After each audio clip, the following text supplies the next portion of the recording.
Or sound wasn't her scream. It was the splash. Cold water hit her face as she gasped, hands trembling against the rough edge via the trough. The trough. Torn dress clung to her back, stained with dirt and blood. The sun above the Texas plains burned mercilessly. Flies circled her wounds, like they already knew she was too weak to fight. Elias McCrae stood behind her, 52, skin tanned like old leather, his shirt soaked with sweat and guilt. He wasn't her father. He wasn't her husband. Somehow she had ended up on his land, half dead, barely breathing, and no one in town wanted to know how or why. "Hold on," he said quietly. She tried. Her arms shook. Her lips were blue. The water in the trough rippled as her breath faltered. Of course, she had been found at sunrise by the fence line, beaten, barefoot, left for dead. Some said she was a runaway. Others whispered she was cursed. When Elias lifted her from the dust, something inside him broke. He had seen dying cattle, starving men, and burned houses, yet never had he seen eyes that empty. He poured water over her shoulders, washing the blood away. The sound of it was soft, almost tender, and for the first time that morning, she moved. Her fingers gripped the wood tighter, refusing to let go, was begging the earth not to forget her. The ranch was silent except for the wind. No one came to help. No one dared. Elias looked at the horizon, at the long road that led back to the town of Moiti. He knew the men who did this, men with boots polished by fear. Not dust, men who laughed when women screamed. He clenched his jaw, knowing that if she lived, they would come again. The girl tried to speak. Her voice was a whisper. "Why me?" He didn't answer. Not yet. Forced to the water and pressed it to her face. She winced, but didn't pull away. Her eyes met as full of terror and something else. A question. Poor thing's got. Maybe a stranger with no name anyone cared to remember. But Elias saw something different. Beneath the bruises, beneath the dirt, something that refused to die. Something that refused to die. Climbed higher, painting the plains gold. Her breathing steadied. The water turned red 3 times a day. That's how often he would clean her wounds before the fever broke, or she spoke her name again. Before history itself would change because of what one rancher decided to do with a broken woman and a wooden trough. Right now, she was still shaking, still trapped between life and death, still wondering if kindness was just another trick. Elias watched her closely, his hand steady, his heart not across the open land. One question hung heavy in the air. Was he saving her life, or was he saving his own soul? Or things got worse. The sun had already burned half the sky when Elias carried her inside. The small cabin smelled of cedar smoke and horse sweat. Forced a short ride, he laid her down on the cot near the window where the light fell soft and warm. She was barely awake, whispering words he couldn't catch. Maybe a prayer, maybe a name. He poured a tin cup of water, holding it close to her lips, forced pursed, then drank like someone who hadn't tasted mercy in years.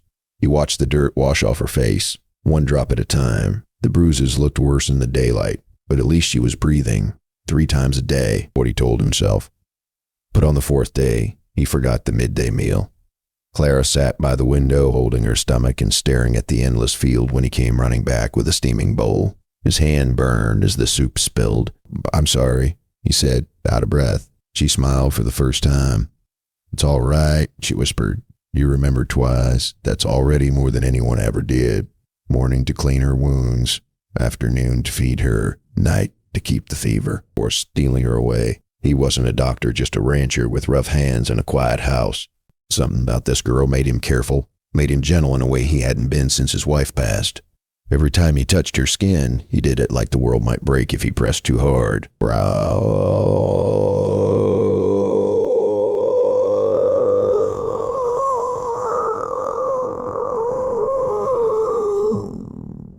The horses stomped uneasy. Coyotes had been circling the hills again. Maybe they smelled blood. Maybe they smelled guilt. Elias didn't care. He only cared that she opened her eyes again when she finally did. It startled him. They were green, soft, but sharp, like the color of spring after a long drought. "You're safe here," he said. Her voice cracked. "Safe never lasts." What her sayings got worse. He didn't argue. He just nodded and handed her another cup of water. Later that afternoon, he made her soup from cornmeal and salt pork. It wasn't much, but when she tasted it, her shoulders loosened just a little. Worse, the first time she looked at him without fear. just tired eyes searching for a reason to trust. By the second night, she was strong enough to sit up. The fever was fading, but the silence between them grew heavy. Forced at table, mending a bridle strap, pretending not to notice when she watched him. "Why are you doing this?" she asked quietly. He paused. "Because someone should have." She didn't speak after that. She just stared at the fire as if the flames could explain what his words meant. When the wind howled outside, he added another log. Brown, glowed, golden, soft, alive. She pulled the blanket tighter, closing her eyes for the first real sleep in days. Or sat back, listening to her breathing steady like a slow song. He thought it was over for the night, but then she whispered, "One more thing. Half dream, half warning. They'll come for me when the moon turns full." Elias froze, or his hand stopped on the table. He looked at her pale face, coarse, in the firelight, and for the first time he wondered who exactly she was and what kind of men were coming to take her back. Weeks went by before she could walk steady. Her voice grew stronger, but the fear in her eyes stayed the same. By the third morning, the fever had broken, but the fear had not. She woke before sunrise, sitting by the window with the blanket around her shoulders, staring at the open land. Coffee black and strong, the way he always drank it. She took a sip, winced, then smiled a little. It was the first smile he'd seen since she came. "You said they'd come for you," he reminded her. "Wars, She didn't look at him. "Men from Moiety, the kind that don't take no for an answer." Elias's jaw tightened.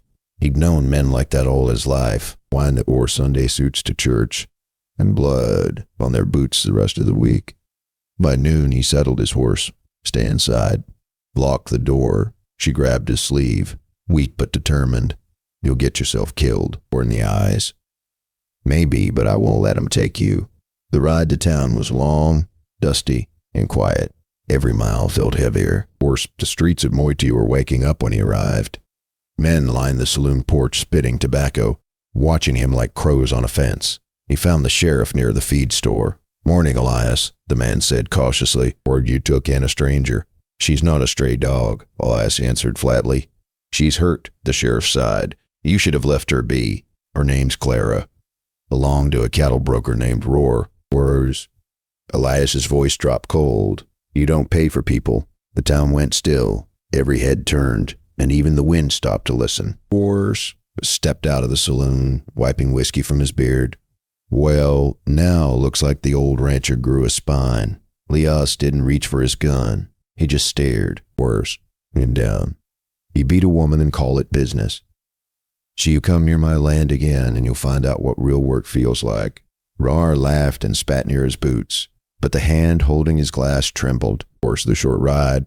Later that night, he sent 2 new men from Sweetwater.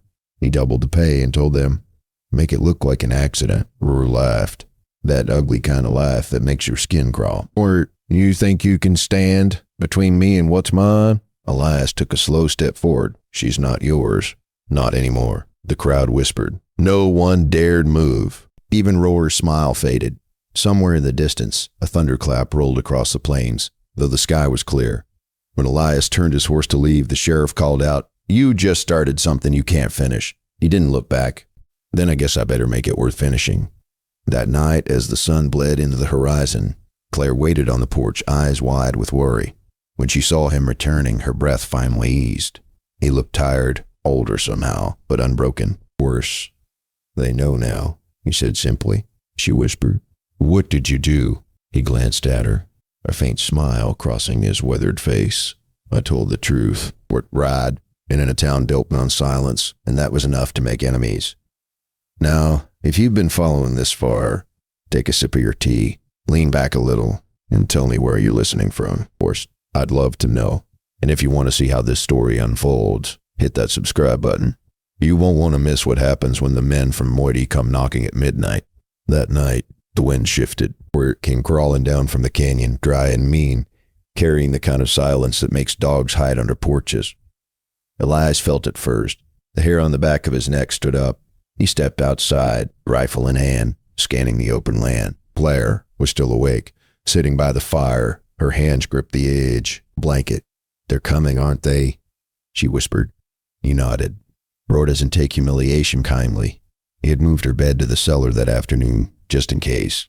Now, he poured oil into the lanterns and checked every lock. Moon hung low, fat and orange, lighting the ranch like a stage. Every sound was sharp. The creak of wood, the groan of a horse, even his own heartbeat. Out near the fence, 3 shadows broke from the dark. A man on horseback, no headlights, no voices, just a steady thud of hooves on dry dirt. Elias took a slow breath. He wasn't young anymore, but he'd been in his share of fights. He didn't need speed, just needed patience. He waited until they reached the corral. Then the first lantern flared. One of the men cursed. He's here. Elias fired once, not to kill, just to scare. A second shot followed from the barn. Wainer. It came from old Jake, the ranch hand, who had worked beside Elias for 20 years. Nobody ever saw him leave that barn again, and nobody ever dared to ask. The shot split the air like thunder. Horse reared. One rider fell, screaming. The others ducked behind the fence. Inside the cabin, Clara crouched near the stairs, her eyes wide. She could hear his voice outside, calm as stone. Wardbreast. They fired back, splinters flying off the porch rail. Elias moved like he'd rehearsed this his whole life. Each time they reloaded, he shifted position, drawing them closer to the barn where he'd laid his trap. A spark caught, then a roar. Flames shot up from the haystack, lighting the night bright as noon. The men panicked, blinded by the fire. Elias lunged forward, knocking one to the ground. Wired. The others fled, when dragging the wounded man by the arm. When it was over, the ranch was quiet again, except for the crackle of fire and Claire's footsteps on the porch. When dawn came, the Sheriff K.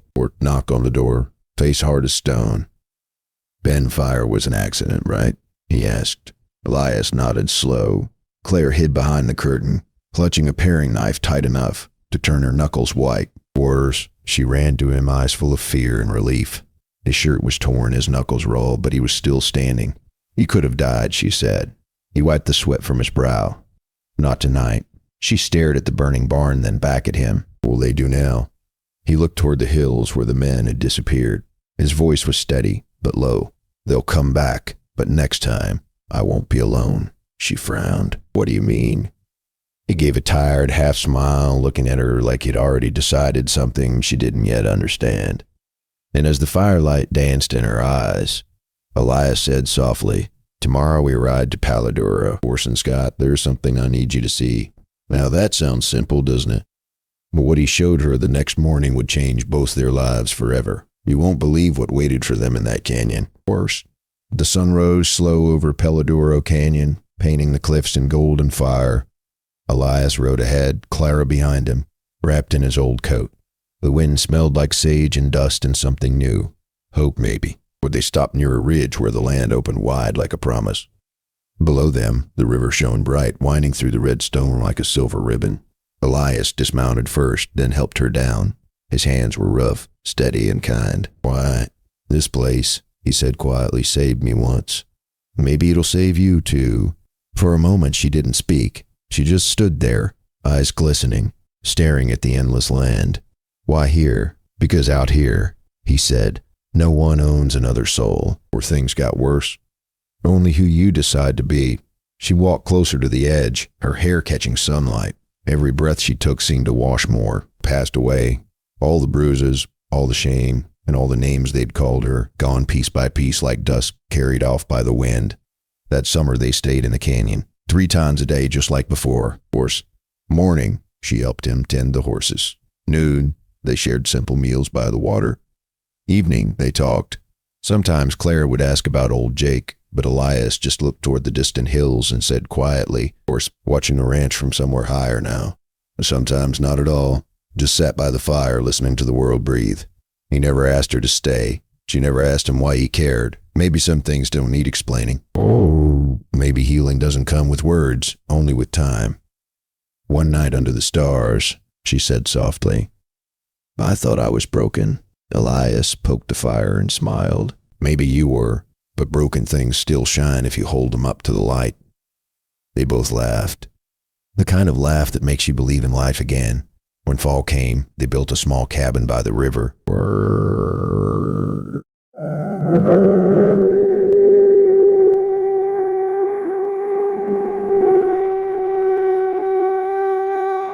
But it was theirs. No debts, no fear, just peace.